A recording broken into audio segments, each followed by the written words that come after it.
पुराने समय से, जब ट्रांसपोर्ट की कोई सुविधाएं नहीं थी, जब लोग पास के गांव तक जाने से भी हिचकिचाते थे, तब से ये परंपरा रही है कि लोग दूर दूर के मंदिरों तक नंगे पांव जाते थे। हमारी संस्कृति में ये यात्राएं किसी मनोकामना को पूरा करने के लिए या प्रार्थना करने के लिए नहीं की जाती थी। पैदल यात्राएं करके लोग अपने अहम की भावना को तोड़ना चाहते थे। उनके लिए यात्राएं एक साधन थी जिससे वो खुद से बहुत बड़ी ऊर्जा को महसूस करते थे। शिवांग साधना के साधक महाशिवरात्रि से पहले 48 दिनों तक उपवास रखते हैं। वे महाशिवरात्रि के दिन वेलिंगरी पर्वत के दर्शन करने जाते हैं। वेलिंगरी पर्वत पर महादेव शिव ने कुछ समय बिताया था और इसे दक्षिण का कैलाश भी कहते हैं। साथ ही वे आदि योगी के दर्शन भी करते हैं। भक्त एक मंडल तक व्रत रखते हैं और वे पैदल चलकर बैंगलोर, चेन्नई, नागरकोइल, पोलाची, त्रिची, पलक्कड़ और कोयम्बतूर जैसे स्थानों से आते हैं।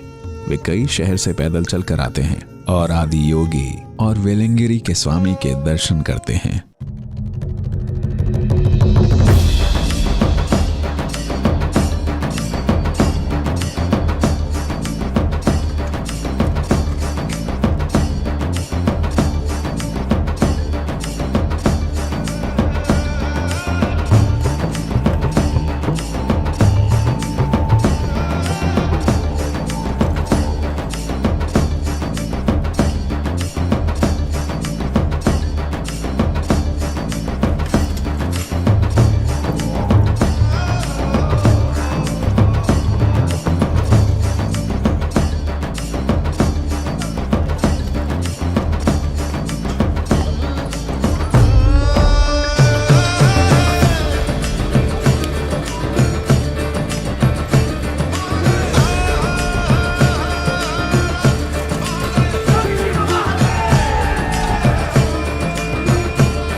मेरी बहुत इच्छा थी कि मैं इस यात्रा पर जाऊं।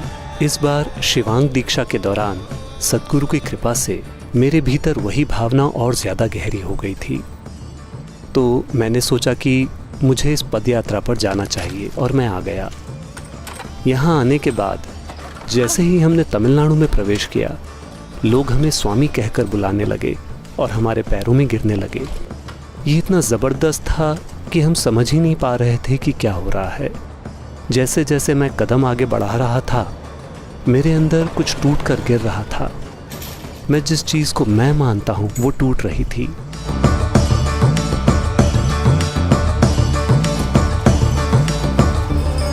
जब प्रेजेंस टाइम के दौरान हम बैठे तब हम सड़क के बीचों बीच थे। प्रेजेंस टाइम या उपस्थिति के दौरान मुझे ऐसा लगा कि मैं अपने भीतर फूट रहा हूँ। मैंने खुद में इतनी तीव्रता कभी महसूस नहीं की। हमने पोलच्ची में एक मीटिंग की और हमने घोषणा कर दी कि हम पोलच्ची में एक रथ बनाएंगे। हम सब पोलच्ची के लोग मिलकर एक रथ बनाएंगे। हमने ये मीटिंग की तो कई लोगों ने हमसे पूछा कि ये 10 लाख का प्रोजेक्ट है, हम ऐसा कैसे कर पाएंगे, ये बिल्कुल संभव नहीं है। पर मेरे अंदर एक ही भावना थी कि आदि योगी हमारे साथ हैं। चलो चलकर लोगों से मांगते हैं, वे देंगे। तो हमने मांगना शुरू कर दिया। जब हम गए तो ऐसे भी लोग मिले। अगर हम इस उम्मीद में जाते कि वो 100 रुपये देंगे तो वो 10,000 रुपये दे देते थे। ऐसे कई लोगों ने हमारा भरपूर समर्थन किया। मैं उम्मीद कर रहा था कि वो कम ही देंगे, लेकिन उन्होंने बहुत कुछ दिया। इससे मेरे अंदर की कई रुकावटों को तोड़ने में मदद भी मिली।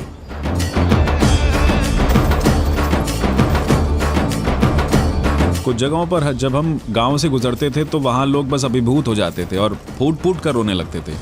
इस चीज़ ने हमें बहुत गहराई से छुआ। कभी कभी वो हमें शिव के रूप में देखते थे। कुछ लोग आकर हमें अपनी समस्याओं के बारे में बताते थे।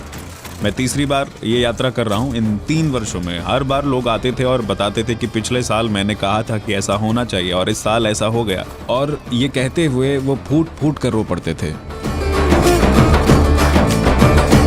रोज़ हमें यात्रा पूरी करने में रात के 12 बज जाते थे। उसके बाद हम वापस जाकर बचा हुआ काम और साधना करते थे। उन दिनों में दिन में 2 बार साधना कर रहा था। हमारे पास सोने का भी समय नहीं होता था। पर मुझे ये नहीं समझ आता था कि मुझ में इतनी ऊर्जा कहाँ से आती थी।